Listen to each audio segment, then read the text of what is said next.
All right, everybody, welcome back to the Ketodontist podcast. This is your host, Dr. Matthew Standridge.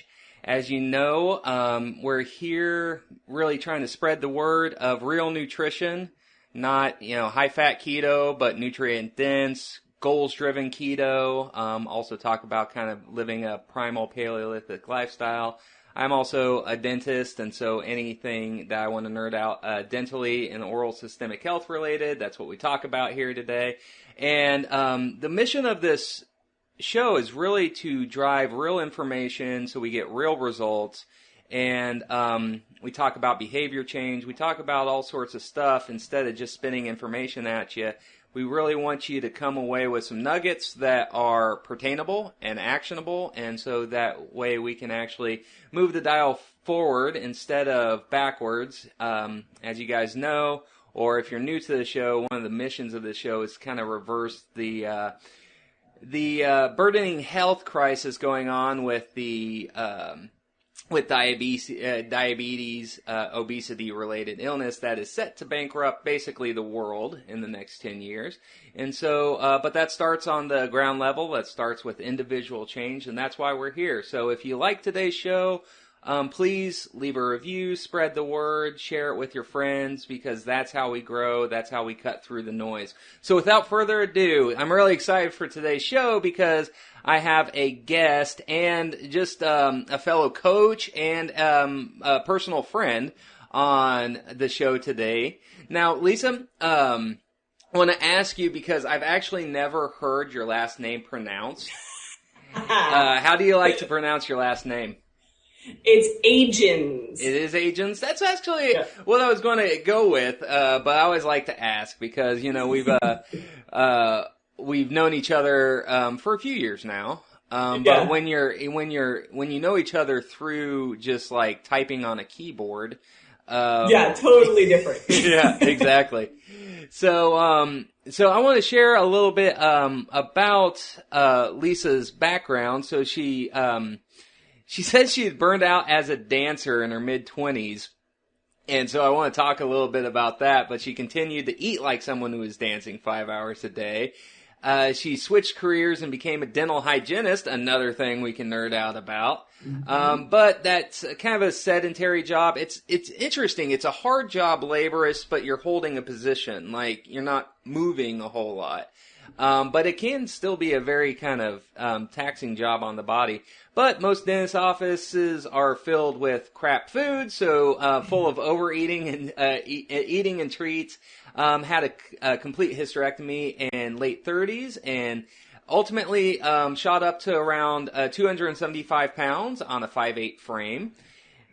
She could no longer control or lose weight, tried everything, the shakes, the bars, the meal plans, all the fads and stuff, and then eventually found Ketogains and started to develop a deep appreciation for weightlifting. So since then, she's lost about 120 pounds through a nutritional ketogenic approach and strength training. She's always had a love for science, so Ketogains philosophy that further fueled desire to understand why and how, kind of the science and mechanisms behind fat loss and muscle building. That's led on to multiple nutritional and personal certifications, training certifications. She helps do the group coaching in the Ketogains bootcamps, and she also started her own coaching business, Your Lean Life, for more one-on-one nutritional coaching. So since then, she is able to retire from being a dental hygienist for over 20 years. And she's now committed 100% to nutritional coaching and personal training. So, Lisa, welcome to the show. Thank you for having me. Yeah, so I'm really excited about this. Because we've really kind of just jived personally. Speaking of that, if I get a chance to come back down your way, I gotta try out the new gym again. Legacy Barbell is the shizit. Yes. Yeah. We got to work out. We got to work out together. I was down in her neck of the woods last Thanksgiving, and so we met up. And who all else was there? It was Stephanie. And Vanessa, and Chris Althoff was there. Yeah. So we got to get an early morning workout on Thanksgiving weekend and all that stuff. So if I end up back down that way, we'll have to try out the new gym. So yes. So I see the post and it looks awesome. So so yeah, starting from the beginning, I want my listeners to know a little bit more about your personal story. You say you were a dancer in your mid-20s. Tell us a little bit about that. Is that something you just kind of grew up doing and then just carried that into your teens and 20s, or how did that work? Yeah, it's funny because I have the most convoluted past with my careers, but they actually all wound up culminating together. And I started dancing when I was 9 years old, which is actually late for people who make it as a career, but I started because I was overweight. And I had tried sports and whatnot. And my mom tried getting me into activity and nothing really clicked. I didn't care about softball and all. And when I took this dance class, it just And so from age 9 on, I was a dancer. Like I took 5 days a week dance classes, and it was it was ballet, it was tap, it was jazz. At the time, jazz was the thing. Because this was many decades ago, but yeah, and it was activity, and it was something that it really drove me. And I thought from that age that that's what I was going to do for the rest of my life. I was going to, I was going to go to college. I was going to get a degree. I was going to open a dance studio. I was going to choreograph. And I did do all that stuff. I never got to the open a dance studio part. But I was able to control my weight through dancing. And I never at that point thought of diet. Like never, even when I was overweight, did diet ever even come into it when I was under 9 years old. Like Dad would bring home Entenmann's and, all these things, and I just ate them. But because I was dancing so much, it didn't have an effect on me. I was able to lose the weight from before 9 years old. And then I just kind of maintained it through my mid-20s. Right. So diet was never on my radar. It was just activity. And I went to college at high school and I got a dance degree. And that was the first time that science entered into my sphere. I had a professor in the dance degree. You have to take anatomy and physiology. You have to take kinesiology. Yeah. You have to take a lot of movement science and things like that. And I had a professor, Dr. Hunter. I'm not sure if it was Mr. or Dr. Hunter, but I got a D in anatomy and physiology. But I wanted to learn it so bad. So I wound up taking it again with him instead of the previous person that was teaching the class. And it clicked. And it was like the way he taught things. And that was really the first spark of me loving science. But I didn't get the connection between science and dance. I was just really taking it because I had to. Gotcha. And so I danced and I did choreography. I worked for different dance companies. Just that whole sphere of late nights and weekends and eat what you got to eat because you're on the road and whatnot. But then that's what led to the burnout in my mid-20s was I couldn't be out till 3 a.m. anymore. And I couldn't, I think I was older than my body. So it was just like, I was done. I just didn't want to do it anymore. And I wanted a 9-to-5 job. I wanted to go to work, come home, maybe a Saturday morning type thing. And it was not dentistry. This is where it gets really convoluted. So I had this love of science that really now I didn't know what to do with. Dancing, I never returned to the dance studio after that. I went to go work for a bank. And I was like, I just want nothing. I just want corporate nothingness. And worked my way up there, became the head teller. They transferred me so I could get this higher position. And I met a woman named Tina, who I'm still dear friends with to this day, who was a part-time dental assistant. And she was studying for her radiology license. And I'm like, well, I like science, I think. I'm good at school. I was always good at studying. Let me help you study for this exam. Well, I wound up learning all about x-ray taking and had no idea what to do with it. and was just talking with her about being a dental assistant, was set on becoming a dental assistant because I can make good money, better money than working in a bank. Mm-hmm. And now that I had stopped dancing, working in a bank, now I'm thinking about going back to school. I kept eating like I was still dancing. And I mean, I still remember my like meal of choice was a McDonald's number 2 supersize with a Diet Coke. Like that just rolls off my tongue because it's two cheeseburgers and a large fries. Still ingrained.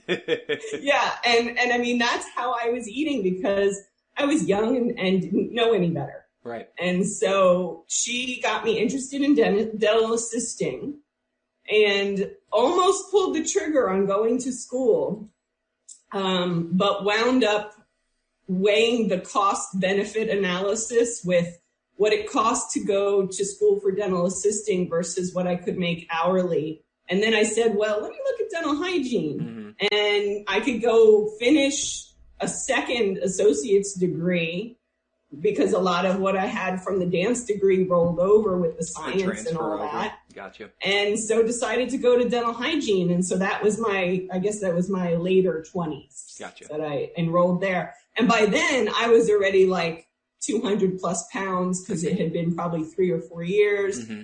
And I remember pictures. I still have some friends sending me pictures from, the dental hygiene graduation and stuff. And I'm like, oh my God. I remember at one point I had to buy the next size scrubs like in the middle of the course because I just could not fit in the scrubs anymore. And in dental school, they want you to wear specific colors or whatnot. Like it's very regimented. Right. And I was like, man, I got to go buy a whole new set of scrubs for all the days that I got to go to school. Mm-hmm. And and so the weight just kept piling on, and now I'm in school, and you know what it's like to be in dental school. Yep. There's no time for nothing else except studying. Yep. And it was fast food. So I went from dancing with high energy and eating what I wanted to being sedentary, to going to school and still eating what I wanted. And it just, I got into school and I practiced hygiene for 20 years. Mm-hmm. And that whole time it was yo-yo dieting. Mm-hmm. I realized, oh my gosh, I can't fit in these new scrubs now anymore. What am I going to do? And I did the shakes and the bars. And there was a time where I actually did lose a real good, significant amount of weight. Mm-hmm. But I was eating a bar for breakfast, a shake for lunch, and a bowl of soup for dinner. Yeah. And I did it, and it worked for the most part. I never got as lean as I am now. But the minute you stop, then what? Sustainable. And it was ridiculously expensive. I mean, I don't have kids. If I had kids, there'd be no way I could have afforded this. I mean, it was crazy. And that's really how the weight happened, because we lived a good life. My husband has a great job. He makes good money. And we ate out like 2-3 times a weekend with friends, and alcohol. Alcohol was a big, not that I was an alcoholic, but alcohol and wine was a big part of our lives. Well, it's just so easy to consume, and it's not frowned upon at all. It's almost encouraged to, anytime that you're out, any meal, just add a couple hundred extra calories of alcohol and completely demolish your lipolysis and it wasn't just a glass. Yeah. Yeah, exactly. I mean, my husband and I would split a bottle on a Friday night on the couch. Right. And that in of itself is probably like 2 to 4 glasses, depending on, just, you look back and you're like, wow, how did I do that to myself? Right. Like, but I swear I did not know any different. Mm-hmm. Like in all those yo-yo diets that I had, nobody actually taught me what I really needed to sustain my body the way I wanted to be. Yeah. And I did go finally to a doctor. She was more of a wellness type, functional medicine type doctor. And she connected me with a dietitian, a registered dietitian. And I did get some knowledge there, but it wasn't the deeper science behind stuff. It was, okay, we're going to put you on a yeast-free diet. And okay, now I understand a little bit more, but not really grasping the whole concept. Mm-hmm. Or let's try cutting out gluten. Okay. And, I did a little reading on that, and okay, it kind of makes sense, but I don't quite understand why it's working. So yeah, I mean, when I finally found a ketogenic diet, that's when things really started rolling. But that was after I had had a hysterectomy and after I had ballooned up to 275. Gotcha. So it was like I was now at the worst, the worst. And still at that point, nothing was working. And I had found I had been, after the hysterectomy, I had decided I'm going to start exercising, because at this point I hadn't, and went to a gym, found a trainer, and learned a lot, but it wasn't having any kind of impact because at that point I hadn't really changed my diet. Right.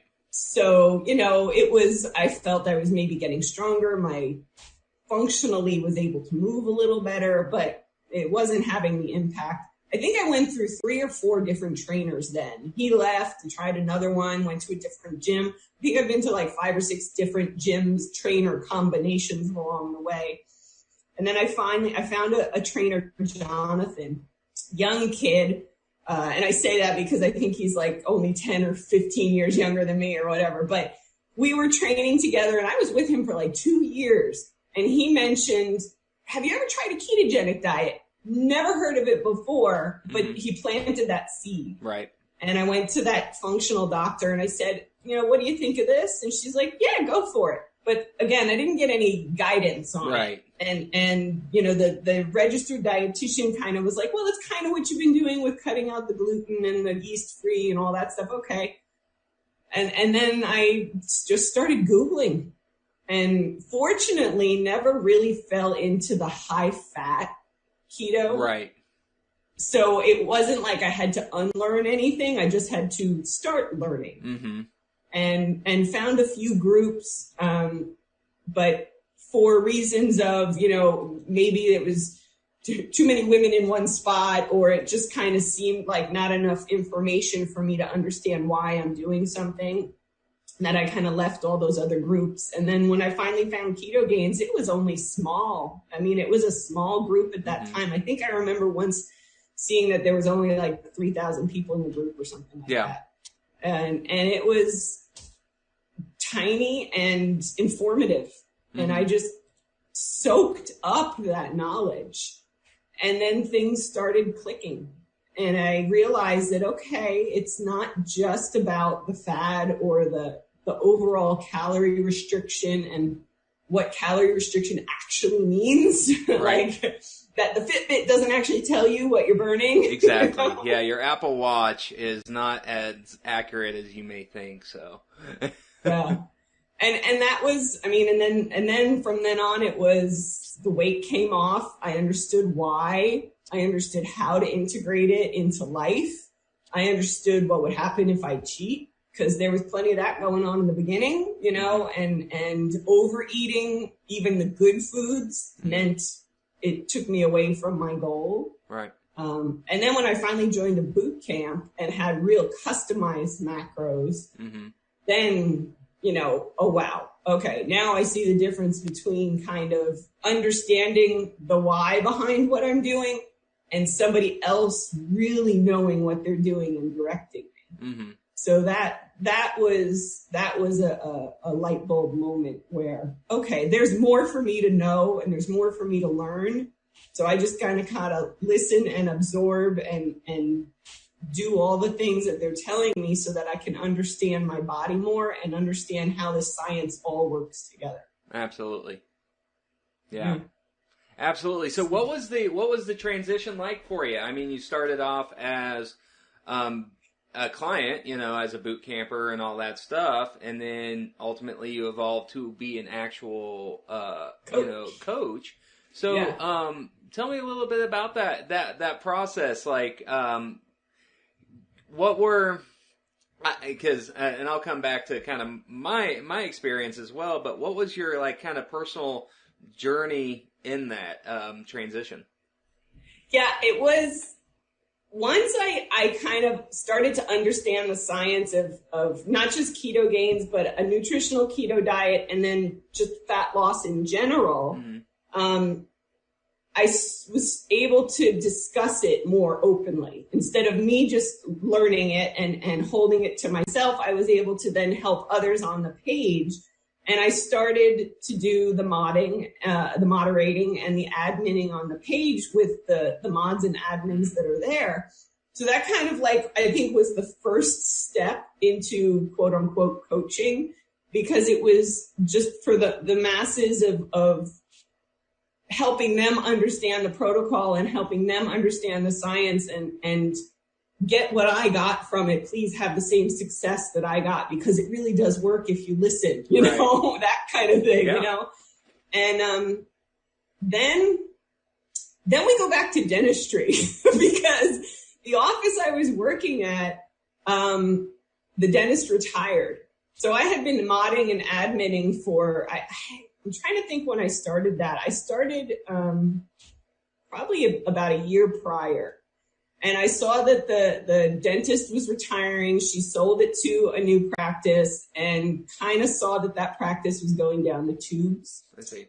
And had been helping patients along the way, because a diet that's going to benefit your teeth is very close to the diet that's going to benefit your body. Absolutely. You know? It's kind of the thesis of the show, yeah. Yeah. I mean, and I put that together and I started helping patients through their teeth help their body. And they had all seen, I had been with that dentist for 9 years. So they had all seen me at my heaviest and seen me, you know, once I lost the fat through Ketogains. Right. So they'd seen my journey and they started asking questions. And when I talk about diet for their teeth, they would kind of just flow into, oh, you want to lose a few pounds. Okay, I can help you. Let me, they were kind of my test subjects, right?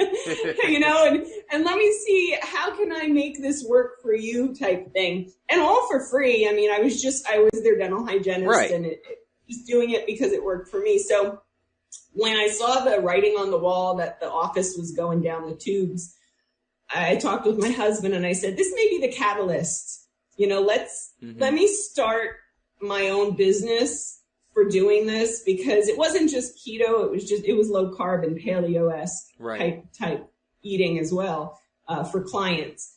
And he's like, yeah, go for it. He's like, let's do this. So when I decided I was going to start my own business, which was, I guess, late summer of 2018, I was still modding and admitting for Ketogains, and me being the rule follower, I contacted Tyler, who is a part owner of Ketogains, and I said, is this a conflict of interest? If I start my own business for one-on-one personal coaching for nutrition, not just keto, but nutrition in general, and I'm modding and adminning on the page, I don't want you guys thinking I'm going to be poaching anybody or anything like that. I can keep them separate. And he's like, well, would you like to try coaching? And at that point, I think I had already gotten the ISA nutrition certification.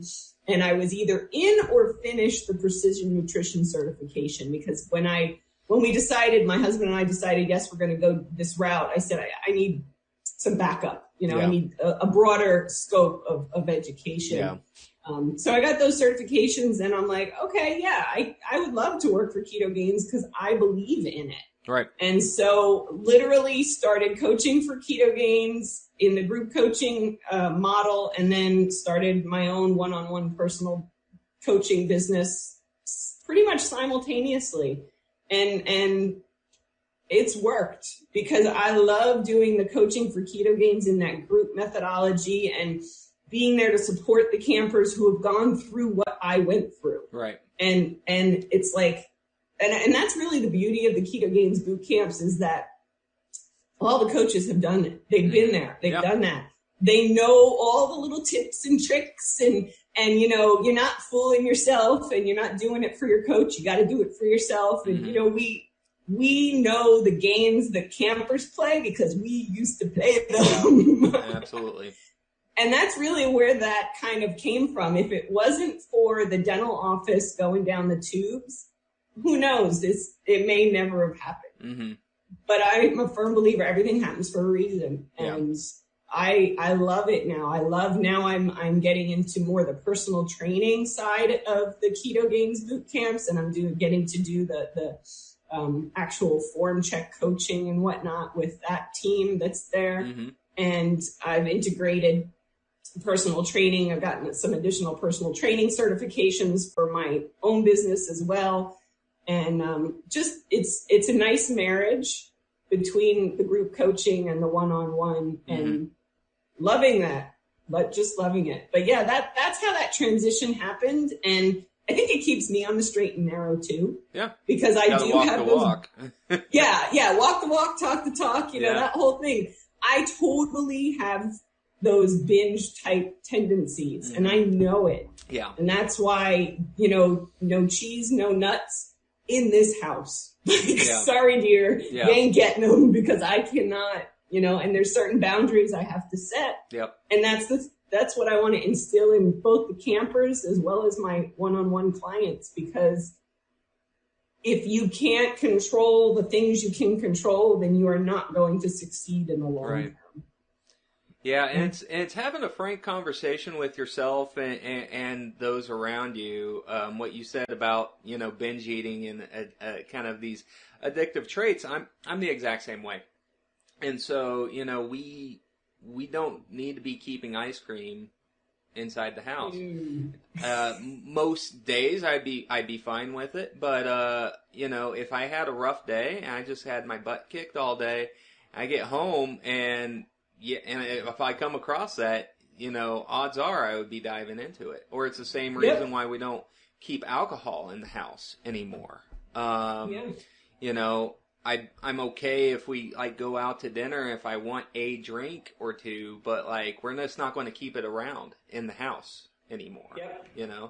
And it's funny what you say about the group coaching. I miss the group coaching because it's interesting seeing all these personalities interact with each other and all that stuff. But I like the fact that you also moved on to one-on-one because there are some folks that need that one-on-one personal attention. And you need to do a little bit of a deeper dive than what group coaching would offer. So that's cool that you're able to integrate both of those. That's pretty neat. And so with your coaching, are you doing just completely in person? You're just focusing on your area, or are you doing any online kind of remote stuff for telecoaching? Originally the intention was one-on-one in person. My whole thing was I didn't want my clients to have an excuse not to show up for their meeting. Mm-hmm. So I set them up for 8 weeks out, and they get a time slot, a day and a time slot. And I know from going to Weight Watchers, it's very easy not to go to a meeting. Right. So I show up at their door, and whether their door is their house or their workplace or the Starbucks, I am showing up. And so it takes away that layer of, I don't feel like doing this today. Right. Because I'm going to be there, and so you better be too. Yeah. Originally it was all one-on-one. So it was pretty much my local area. Before COVID, word had kind of spread, referrals and whatnot. So I was getting people that were a little further than I drive up to 30 minutes. Okay. And so they were going further. And I said, okay, well, let's do this virtually, Zoom wise.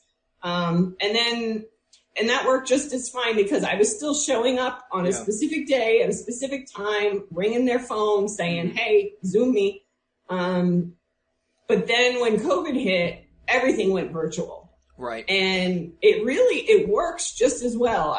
I'm back up to 3 people that I see one-on-one, like human in-person interaction, and everybody else pretty much stayed virtual because it works just as well. It's still your face, my face. I can talk with you and whatnot. So the benefit is, though, we meet once a week, but they have access to me for the whole week. 5:30 this morning, one of my clients was texting me as she was doing her workout because she had a question. Texting, Facebook, all that stuff, they have access to me throughout the whole week, regardless. but we meet one-on-one. And so some people I only see once a week and they're good the rest of the week. Others, it's more of a daily touch-based conversation.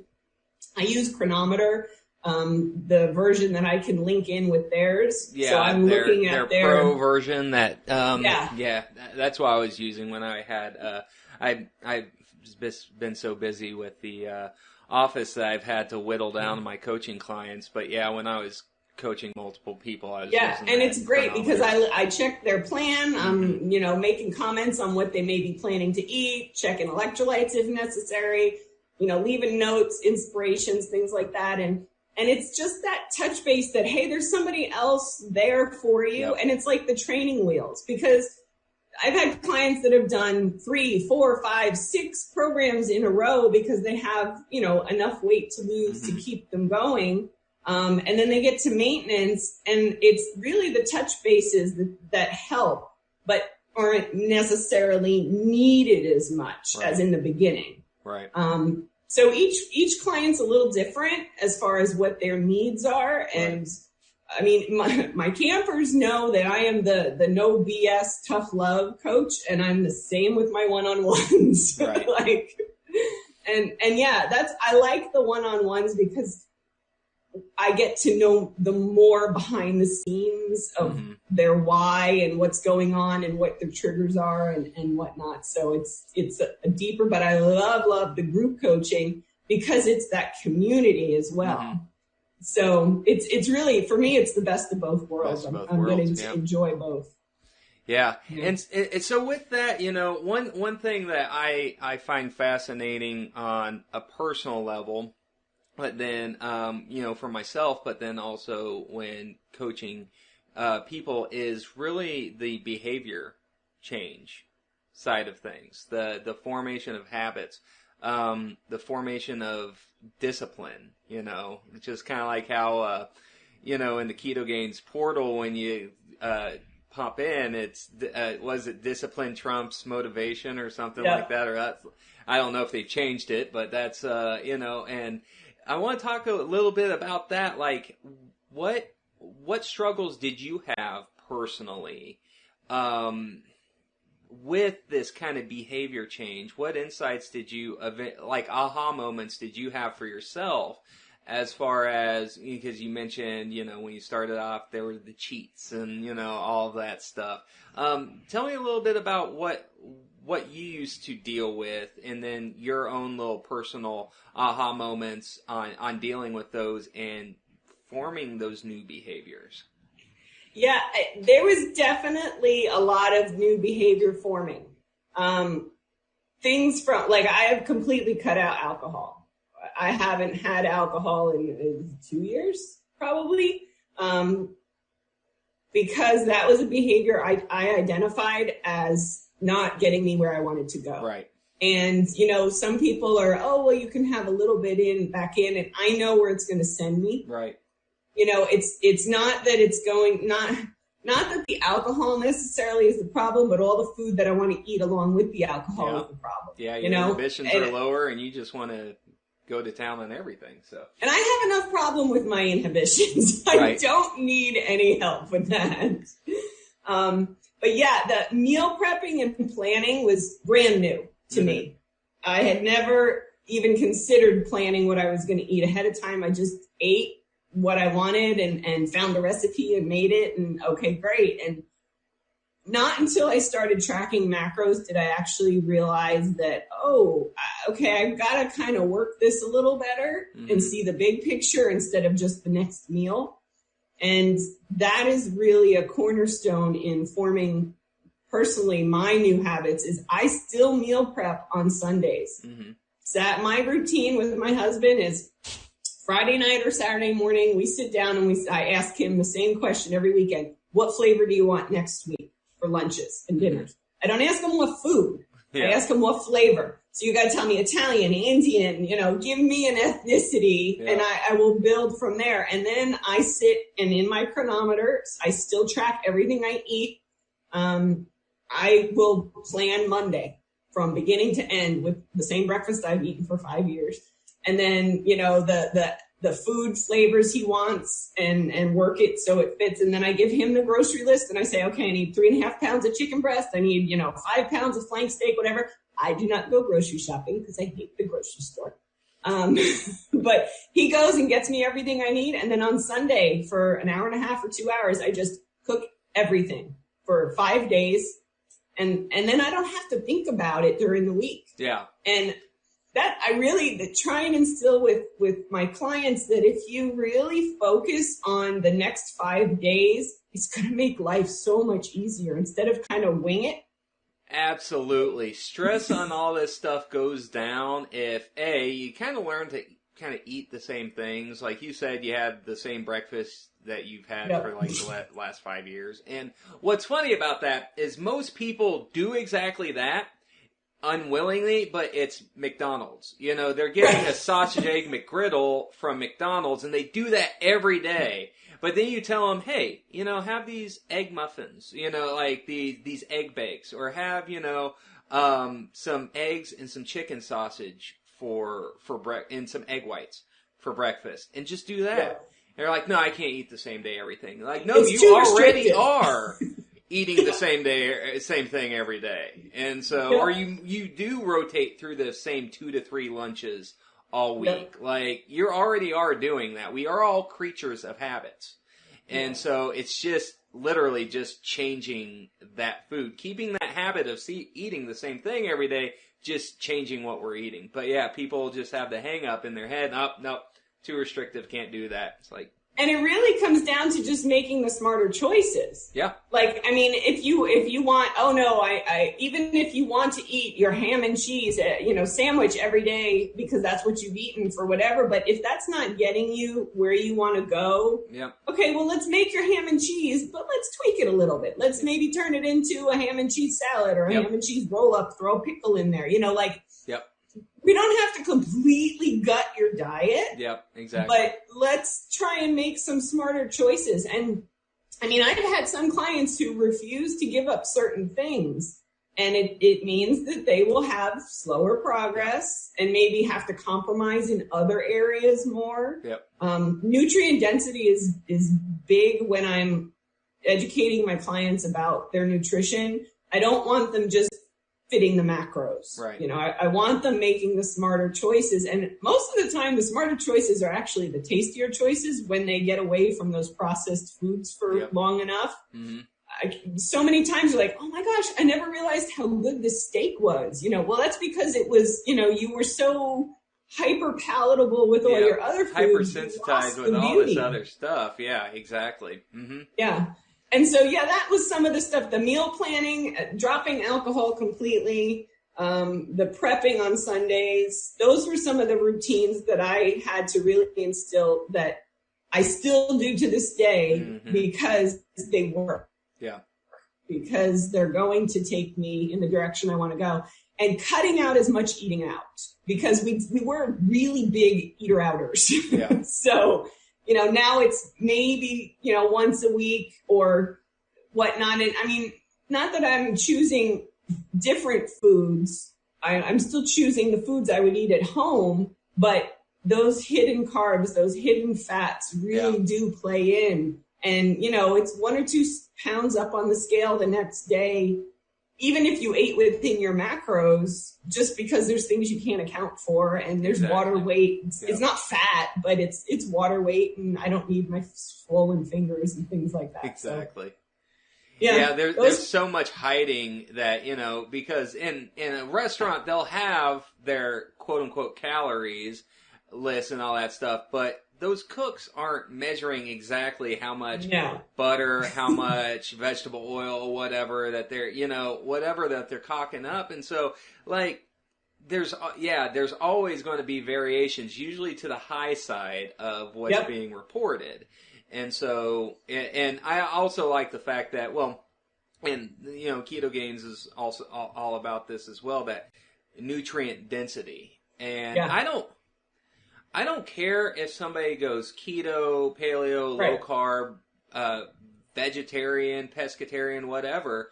as long as you're meeting your protein needs, your calories are being set at a level pertainable to your goals and your situation, and you're getting the nutrient density, the micronutrition, I don't care what people do. Because if they get enough protein and they focus on nutrient density and they're eating whole foods, a lot of this stuff kind of starts to take care of itself. And then going back to what you were talking about, one of the things I like about the kind of keto side of this is a very low carb paleo approach, like you said, is basically the perfect dental diet.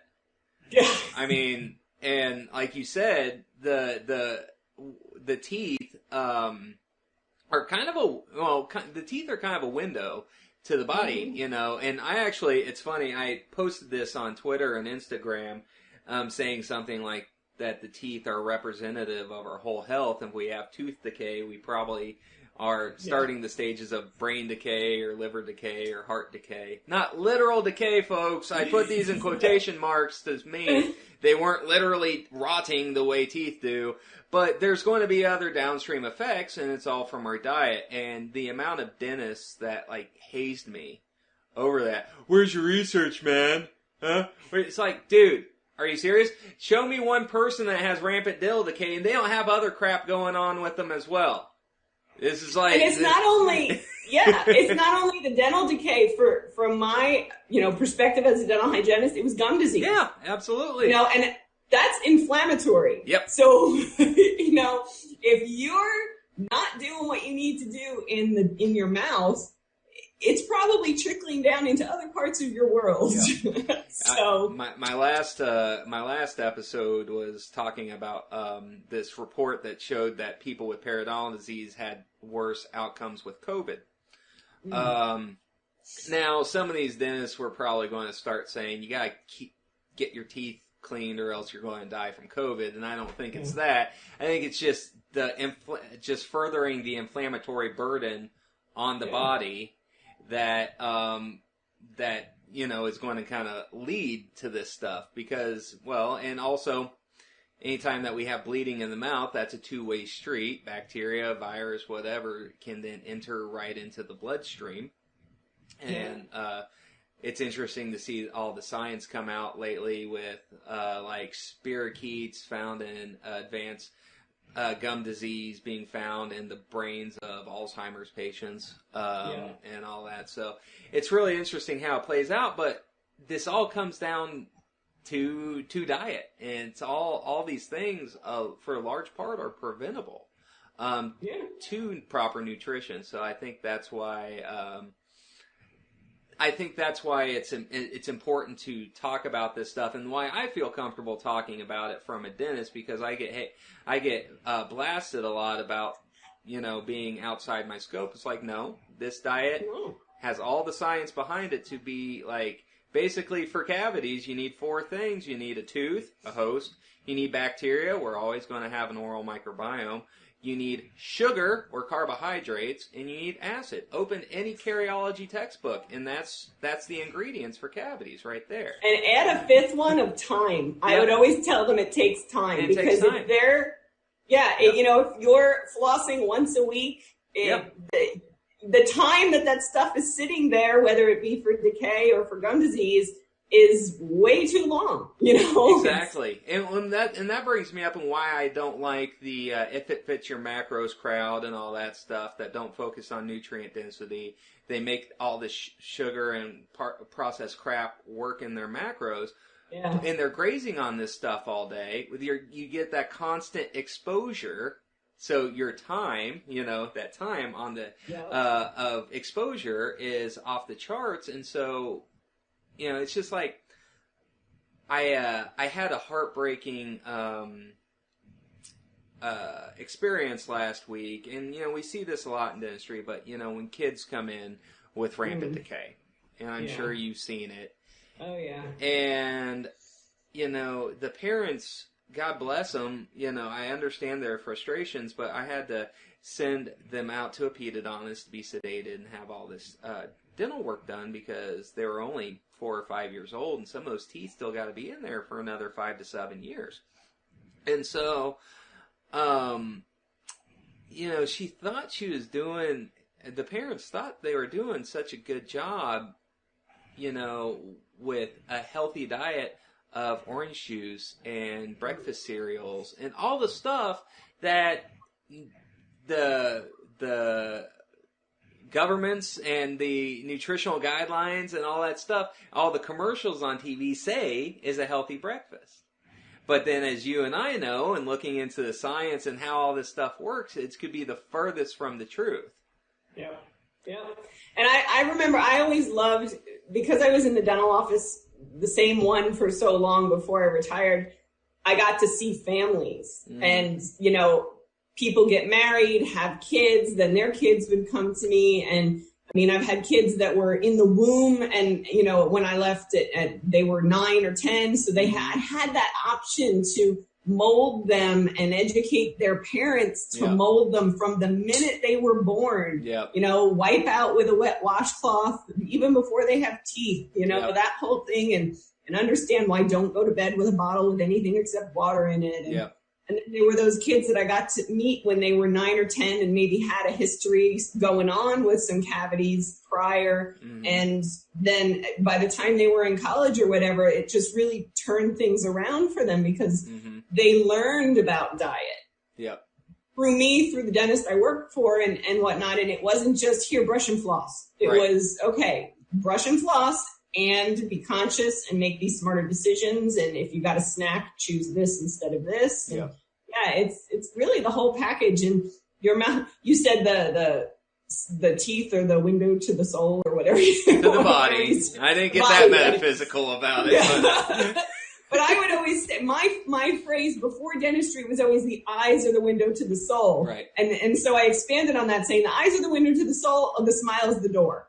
Like if your mouth is not healthy, chances are the rest of you have some issues going on, which just reinforces, what you see and what I had seen. And really your whole body needs to be a well-oiled machine for everything to work together. Yeah. And it's interesting because there is, got to give props to Mark Sisson, the Primal Blueprint, because there is really a blueprint of how we're kind of meant to work. We're meant to get adequate nutrition, we're meant to get movement, and we're meant to get sleep, we're meant to get some sun exposure. It's like all of this stuff plays together, and if we're not paying attention to that, that's when the wheels fall off. And so really learning how we're meant to just fundamentally exist and experience life and go through life and stuff, that's very empowering for people if they so choose to embrace it. But so many people getting back to behavior change, they have to be ready for that change. Oh, absolutely. That's one of my taglines is, learn to lose fat and maintain ... your lean life. Are you ready? Yeah. Because if you're not ready, don't waste my time. Don't waste your money because we'll spin our wheels and you'll get frustrated and it's not going to work. Exactly. You have to be in that mindset of I'm sick and tired of being sick and tired and I'm ready to listen and I'm ready to learn. Yep. And until you're ready to kind of just dump your brain and say, okay, what am I missing? Then, it's not going to click with you until you're ready to really let go. Yeah, it's interesting. We're hanging out with some friends of mine, and he's about 15 years older than I am, and we've known each other for a few years now, and he's a bit overweight as well. And when I started down this path about 5 years ago of losing weight and all that stuff, I was about 40 pounds heavier than him. So he's probably about 315, 320. I was about 360. But since then, I'm down to 260, but he's kind of stayed about the same, even though he's tried losing weight and all that stuff. And it's just because the behavior change just hasn't been there. And we were talking about that. and he's giving up all these, kind of excuses. I think my testosterone's low, blah, blah, blah. I'm like, I have no energy or motivation to work out or whatever. And it's just like, well, you just kind of have to start. You can't wait for motivation and motivation's fleeting, as we know. We have to establish the habits, but until you decide that you're worth it or that you're going to at least start somewhere, and you don't have to start off with like Ketogains bootcamp or tracking every macro in your mouth or whatever. You can just start by, whatever you're doing. If you drink a big gulp of soda, well, switch to a diet soda. Maybe eventually work to water. Like you said, you have a ham and cheese sandwich for lunch every day. Oh, switch that over to like a chef's salad. Just decide to start something. And then, build those habits, build those wins under your belt. So, well, intention. Oh, sorry. Oh, that's what were you going to say? Intention? I was going to say intention and motivation got you here, and routine and habit will keep you moving. Yeah. And it's interesting also because the goal for basically any coach should be, at least the way I see it, the goal for any coach should be for their clients to grow to the point that you're no longer needed. Yes. Now, how long that takes or whatever is going to be wildly dependent on the person. But I also find that still, even the best coaches still need to be coached themselves periodically. 100%. And so, I think there are some people, the best coaches, I believe, connect with people because they've been in that person's shoes. But at the same time, yes, we, as coaches, we have to become the experts of our fields and all that stuff. But I also find that periodically, like I know for myself, not only, and you've been my Ketogains bootcamp coach before, because I still like that accountability. But not only from fitness, but be it business. I have practice coaches and business coaches and, speaking coaches and, all this stuff. And it's nice to have a coach because you get to free up some mental process. If you're really dedicated on following what they tell you to do, then you just have to show up and do it. You don't have to put in the skull sweat of working out all this stuff. But the eventual goal should be to get to the point where your client no longer needs your services, wouldn't you say? Yeah. Tyler had sent me a book when I first started coaching for Ketogains, and it was about coaching. And the one thing I still use to this day as far as actual words was that, to me, my nutritional coaching is I'm your guide dog. Mm-hmm. You tell me where you want to go, and if you follow me, I will get you there. Right. If you go off on your own little tangent, I will try and bring you back, but there's only so much I can do. You have to be willing to follow the direction, and that goes with all coaching, like you said, whether it's business coaching or whatnot. Is right. Find that person that will be able to guide you so that you can follow them. And if you deviate, there's nothing else to blame except yourself, and then get yourself back on track. But you got to learn from those deviations. That's another thing. People don't always learn from the deviations. No. How many people do you know that have been on a diet for 5 or 10 years? Like, oh, I can't do that, I'm on a diet. It's like, well, you're not getting anywhere. And it's because we keep having these deviations, like you were off the hamster wheel. Exactly. So, alrighty. Well, we've been going on for about an hour now. I thank you so much for your time. Great. It's been a blast having you on. And even though I had to step away from coaching at Ketogains, I'm still raving fan and still a big promoter for you guys over there, and I miss my... And I like seeing your flexes online. Come on. Yeah, I had to get back on that. I just find that, my introverted self, I tend to get kind of a little bit tunnel vision, and especially since I have my home gym, I'm just kind of doing my own thing and all that stuff. And I have to kind of remind myself to kind of let people know, keep people abreast about how things are going and all that stuff, because and that's one of the things I'll tell to my clients that are a little on the shyer side. I'm like, you are somebody's inspiration. Right. Like, no matter where you are in your journey, you could be somebody's inspiration. So don't be shy if it's something you want to put out there, right, because somebody else may need that little motivation to start their own journey. Exactly. 100%. I had a cousin, my wife's cousin, had messaged us. He's never like obese, but he was heavy, and he had posted a new profile picture of himself. And he's a musician. He plays guitar. I think he plays other stuff too, but the picture was him playing guitar on stage, and he looks like a freaking rock star. Like skinny jeans, he just like has that rock star look. And it's like, dang, like that's awesome, because the last time I'd seen anything from him, he was overweight, and he had messaged Sarah just saying, hey, thank you so much, guys. And I've never talked to him personally about keto before, ever. Never. But he just said, thank you. I'd learned keto. I'd heard keto about from a friend, so that kind of planted the seed. But then I was seeing you and Sarah's posts about stuff, and that just kind of watered that seed and kept it up. And now I'm down, 60 pounds or whatever it was that he was. And like I said, I've never talked to him about this. I've talked to him, obviously, but I haven't talked to him about this. And so it's just one of those things, you never know when you put stuff out there and put yourself out there, who's going to grab onto it.